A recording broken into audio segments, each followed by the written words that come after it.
Oi gente, professor Luan aqui, e dessa vez nós vamos falar de segunda revolução industrial. Um processo, sim, porque tudo é um processo, ela dá continuidade ao processo da primeira revolução industrial que ocorreu na Inglaterra no século XVIII. A partir do século XVIII tinha como principal fonte de energia, o carvão mineral, e teve a máquina a vapor como sua principal invenção.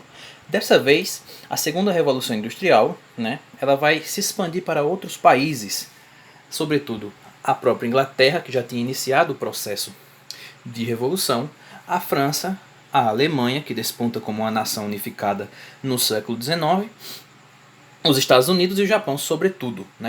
Os Estados Unidos e o Japão por conta do imperialismo americano. Bom, a Revolução Industrial vai começar na segunda metade do século XIX e início do XX, certo? Ela vai ser uma das causas, inclusive, da Primeira Guerra Mundial, porque vai incentivar o neocolonialismo. Naquela época, duas fontes de energia que se destacam muito são o petróleo, o nosso velho amigo petróleo, que poluiu as praias nordestinas, e a eletricidade. Por conta disso, por conta dessa inovação do petróleo e da eletricidade, nós vamos ter um aumento da produtividade, causado sobretudo por conta de melhorias no sistema de máquinas que vão influenciar decisivamente na rapidez da produção, reduzindo o custo e aumentando os lucros.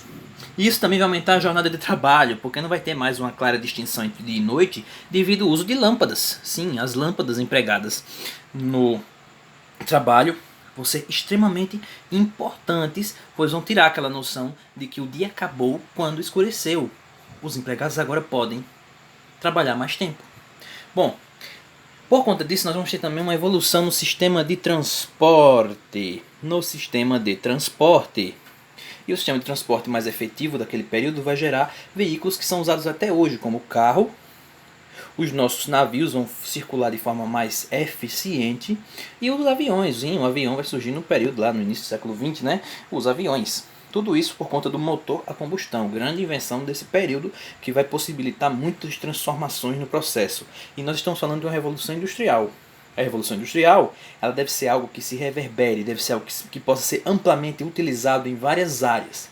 Junto com essas modificações, nós temos as modificações também elétricas, não é isso?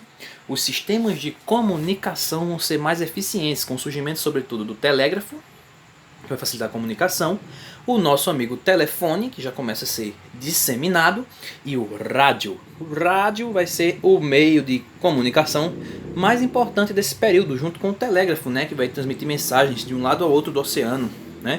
Bom, junto com tudo isso, com todo esse processo, nós vamos ter evolução no processo de produção, com o surgimento do que nós chamamos de Taylorismo. É nesse período que o capitalismo se torna financeiro. Grandes empresas, o grupo Rockefeller, o grupo do Ford, o inventor do carro, eles vão crescer e vão disseminar a sua forma de produção com linhas de produção, cujo trabalho é dividido, e a implementação da esteira. Essas são as novas formas de produção. Com a crescente produção, cria-se um problema, a necessidade de matéria-prima. E esses países da Europa e os Estados Unidos vão começar a invadir outros países. É o que nós chamamos de neocolonialismo. Eles vão invadir para dominar os meios de produção desses países. É o que nós vamos chamar mais tarde de imperialismo. Certo? O que nós vamos chamar mais tarde de imperialismo. Certo?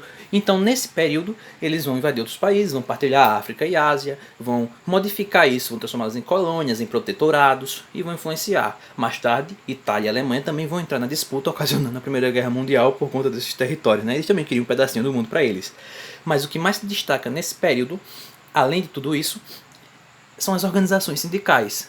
Se vocês se lembram bem, na primeira Revolução Industrial, já haviam dois movimentos importantes dos trabalhadores. O ludismo, que eles, insatisfeitos com as máquinas, quebravam elas porque elas tomavam o lugar deles na linha de produção, e o cartismo, que eles exigiam melhores condições.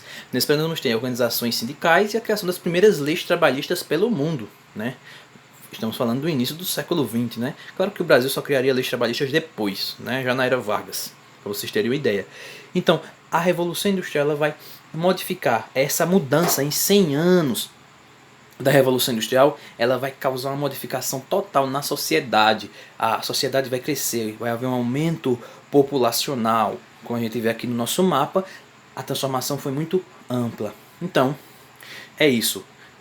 Até mais e valeu!